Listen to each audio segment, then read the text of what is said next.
O que é intolerância? A intolerância é a falta de compreensão que leva à prática de atitudes ofensivas contra pessoas com diferentes opiniões, etnias ou classes sociais.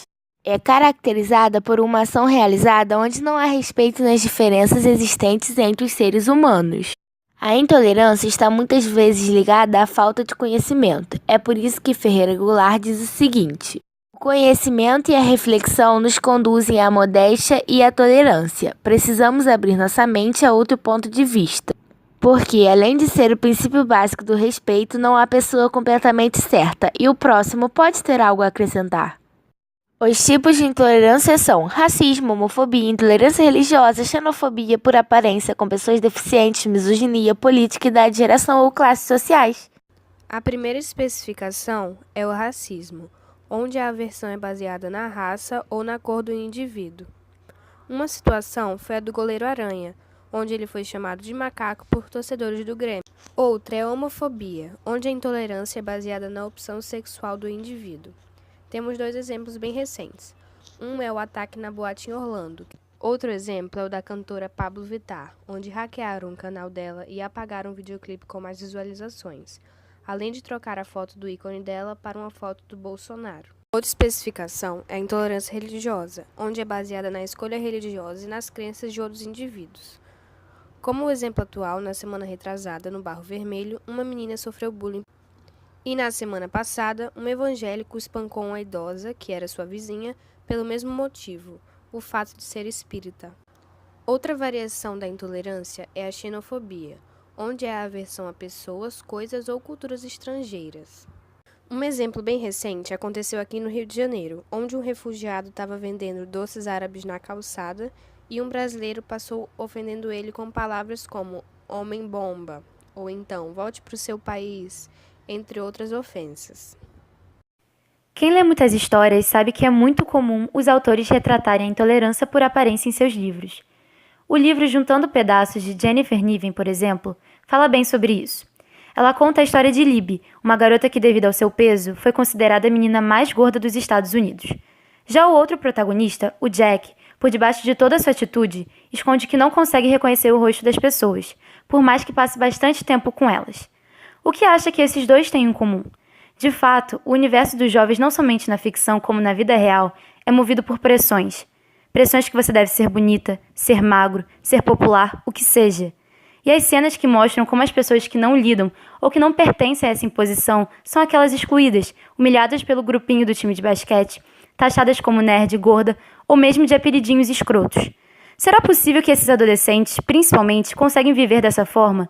Numa sociedade que coloca acima de tudo os padrões, instituições como escolas que não tomam as devidas providências acerca de um bullying, abafando o caso de uma agressão por conta de manter os status e a boa influência? Sim, meu caro, isso ainda existe. Esse padrão formado em que o bonito é o magro, loiro com olhos claros, permitiu o surgimento nas redes sociais de um desafio que se alastrou pelo mundo e matou muitas pessoas, mais especificamente, adolescentes. A padronização da beleza gera insegurança e depressão, assim como o ódio pelo próprio corpo e o desejo de terminar com a vida infeliz, e não ideal. A depressão, somada ao bullying e cyberbullying, tornou o desafio uma ótima saída. O desafio da Baleia Azul trouxe por meio de um jogo fases nada amigáveis a se passar para chegar ao grande final, que seria a morte. Os adolescentes, sufocados pela pressão da sociedade a atingir a beleza esperada, viram o jogo como uma oportunidade para se libertar da prisão vivida. Caso não houvesse a forte intolerância, muitos incidentes poderiam ser evitados. Há de ter pessoas, sempre tem, que estacionam seus carros nas vagas para deficientes. Elas pensam, é só uma vaga, estou com pressa, é rapidinho. Porém, para aquelas que têm alguma deficiência, é como se fosse um descaso aos seus direitos na sociedade. Até porque aquela vaga dizia claramente que era para aqueles que sofrem de algum tipo de deficiência. A vida deles já é corrida como a nossa, mas não tem como negar que, por conta da sua condição, sua locomoção, suas oportunidades de mobilidade são mais contidas. E, além disso, tem que ter cabeça para aturar piadinha de mau gosto. Quem foi que disse que um esquizofrênico é maluco? Que o paraplégico é impotente? Quem foi que disse que o cego também é surdo? Que só porque não vê, não ouve e não percebe a opinião dos outros e como estão cagando para si e seus direitos? A sociedade ela é caprichosa e mantém um pé atrás dessas pessoas, sem dar oportunidade.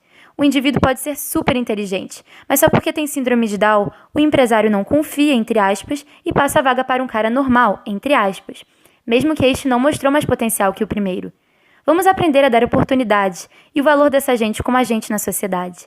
Não parece claro, mas a internet contribui para as abordagens de intolerância, por deficiência inclusive. Existem muitos casos, registrados nas redes sociais, Facebook, por exemplo, de acusações de desrespeitos aos seus direitos. Falta aqueles que ignoram ver a desigualdade que a sociedade se autoimpõe. O que é misoginia? Embora o nome pareça estranho, o sentido é entendido e debatido pela sociedade. Misoginia corresponde a todo e qualquer ódio, desprezo ou aversão dirigido às mulheres. Corresponde a violência verbal, violência física, estupro, salários menores e afins à mulher. O machismo é um grande exemplo, enraizado infelizmente ainda em muitas pessoas, que acreditam que igualdade de gênero não precisa existir. Porém, quando dizemos igualdade, há uma falsa impressão arraigada na mente popular de que mulheres querem ser mais valorizadas e que igualdade se resume a isso. A revolta sem conhecimento verdadeiro, gerando ódio e raiva desnecessários. A igualdade relaciona-se a ambos os gêneros. Assim como as mulheres devem possuir seus direitos, homens também devem possuí-los. Baseei-me no argumento de que os homens não possuem a mesma quantidade de dias disponibilizados a mulheres para cuidar de seus filhos, como a licença maternidade. Assim, direitos iguais também deveriam ser do interesse dos homens. Atualmente, de acordo com os dados disponíveis pelo UOL, 13 mulheres são assassinadas todos os dias no Brasil. Nosso país é o quinto com maior taxa de homicídios de mulheres. Muitos usam um argumento religioso como desculpa pelas agressões. A culpa é de Eva por pecar. Assim, a mulher já é inferior historicamente de acordo com eles. A baixa autoestima faz com que muitas mulheres aceitem ser agredidas e continuem nesse ciclo doentio. A intolerância política consiste na falta de vontade de entender o próximo ou falta de aceitação do pensamento alheio. De uns anos para cá, no Brasil, essa intolerância foi intensificada, onde a má gestão do país e a crise satisfizeram tantos brasileiros que agora estes se estressam e brigam a todo momento em relação à política. Pensamentos contrários que não chegam a nenhum resultado em comum. Esta intolerância passou tanto dos limites que muitos seres humanos perderam a razão e cometeram atos horríveis, como foi o caso do cachorro Juca e da médica que se recusou a atender uma criança. O cachorro foi agredido por algumas pessoas na rua pelo simples fato de utilizar um acessório vermelho, que, de acordo com os agressores, correspondia à cor do partido PT. Uma médica do Porto Alegre recusou atender uma criança de 1 ano de idade por motivos políticos, mais especificamente pela mãe da criança ser petista. Observamos então até que ponto essa ansiedade chegou, onde a intolerância política é capaz de prejudicar até mesmo a saúde de crianças de 1 ano e cachorros inocentes que pouco ou nada podem compreender a situação política atual. E como se não pudesse piorar, a intolerância também se dirige ao idoso, denominada intolerância de idade ou geração. Dificultar a vida do idoso parece costume do povo brasileiro em geral, onde a pressa nos deixa impacientes para com o andar demorado na rua e lentidão em processo de compreensão e fala. O desrespeito não é só verbal ou psicológico, como muitas vezes atrapalhando seus cotidianos. Motoristas de ônibus, quando param para que os idosos entrem ao invés de passar direto, ignorando-os como sempre fazem, muitas vezes encaram com descontentamento os idosos ou recitam piadas maldosas. Os idosos, após passar por essa situação problemática, ainda têm que aturar ficar em pé quando os assentos reservados para eles estão ocupados por adolescentes, crianças ou pessoas completamente sadias que não precisam de atenção especial. Não adianta ver os direitos na Constituição se estes não forem respeitados. O desrespeito é tão grande que palavras como velho são utilizadas juntas de nojento, babão e safado, para atribuir características negativas para se referir aos idosos. A existência desta intolerância não precisa de questionamento, pois a maioria dos cidadãos já a presenciaram algum dia ou todos os dias. A desigualdade não é novidade para ninguém.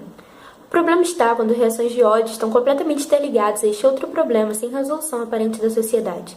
Denominada intolerância das classes sociais, trata-se de manifestações de violência por conta, por exemplo, de alguém nascer sem poder aquisitivo. No sitcom brasileiro Sai de Baixo, havia um personagem chamado Caco Antibes, que era interpretado por Miguel Falabella e utilizava sempre expressões como tenho nojo de pobre, coisa de riquinho, demonstrando como a intolerância se propagava na sociedade. Despreciar um grupo de pessoas por sua classe social, roupas e utensílios são só alguns dos pontos dentro do grande tópico que é a intolerância das classes sociais. Esse preconceito pode gerar consequências desastrosas, como conflitos sangrentos, desuniões e rixas. Estão cada vez piores as consequências do uso mal educado das redes sociais. Usuários dominados pela ignorância, intolerância e agressividade tomam conta do que deveria ser um dos fortes instrumentos de contrapoder ao oligopólio midiático. Lutamos séculos pela conquista das nossas liberdades e não estamos conseguindo usá-las para o benefício coletivo. Ao invés disso, alguns se auto-intitulam gestores da moralidade social e promovem movimentos instigadores da vingança privada, de pressão ao judiciário, de pressão ao legislativo, de pressão a outros usuários que não aderem à corrente, e etc. Nesse contexto, muitas injustiças estão sendo cometidas, desde ofensas à honra das pessoas, agressões físicas, prisões de inocentes, penas desproporcionais, criação de leis simbólicas, até suicídios provocados pelas insistências e propagação do conteúdo ofensivo sem compaixão. Naquele dia, acordaram com a notícia de uma senhora, casada, mãe de 2 filhas, moradora do Guarujá, que após ter sua imagem divulgada em redes sociais como a responsável por sequestrar crianças para a prática de rituais de magia negra, foi capturada e linchada até a morte por moradores da sua região. Nem vou mencionar a culpabilidade da vítima. Não me interessa agora se ela era culpada ou inocente, ela está morta. O que importa é como isso tudo começou, o efeito de um julgamento precipitado, de uma postagem agressiva e irresponsável, de um comentário incentivador da maldade, de um compartilhamento mal intencionado. Quem é você para julgar nas redes sociais? No Brasil, a intolerância de maior audiência na internet é a política. A conclusão é de uma pesquisa da Nova SB, realizada entre abril e junho deste ano, que mapeou os 10 tipos mais recorrentes de intolerância nas redes sociais no país. Conduzido por meio da Comunica que Muda, plataforma digital da agência, o estudo analisou 393.284 menções feitas por internautas no Facebook, Twitter e Instagram, além de comentários em páginas de blogs e sites. Os estados do Rio de Janeiro, São Paulo e Minas Gerais, pela ordem, concentram o maior número de postagens preconceituosas. Em termos relativos, na proporção com o número de habitantes, o Distrito Federal encabeça a lista. Cabelo ruim, gordo, vagabundo, retardado, mental, boiola, mal comida, golpista, velho, nega, estão entre as expressões que predominam nas nuvens de palavras encontradas nos posts que evidenciam diversos tipos de intransigência em relação ao outro, seja em relação à aparência, à classe social, à opção sexual ou política. O fato é que a maioria das pessoas são naturalmente receosas por dizer abertamente o que pensam na cara das outras. A internet, por poder encobrir, ou seja, deixar em anonimato, faz com que o povo se sinta encorajado a expressar suas opiniões. Mas quer saber? Deixem as pessoas fazerem o que elas quiserem. Se o carinha curte maquiagem e gosta de se maquiar, deixa ele. Para que tem que haver essa necessidade de comentar algo do outro? Parece até que você quer que o outro saiba que está ali, que saiba da sua opinião, mesmo sem ele ter pedido tal. Uma necessidade de aparecer, de ser notado sem igual. Se quer comentar algo de nenhuma contribuição, guarde sua sinceridade para si mesmo. A gente precisa de mais respeito entre as pessoas, não de intervenção de fuxirico alheio.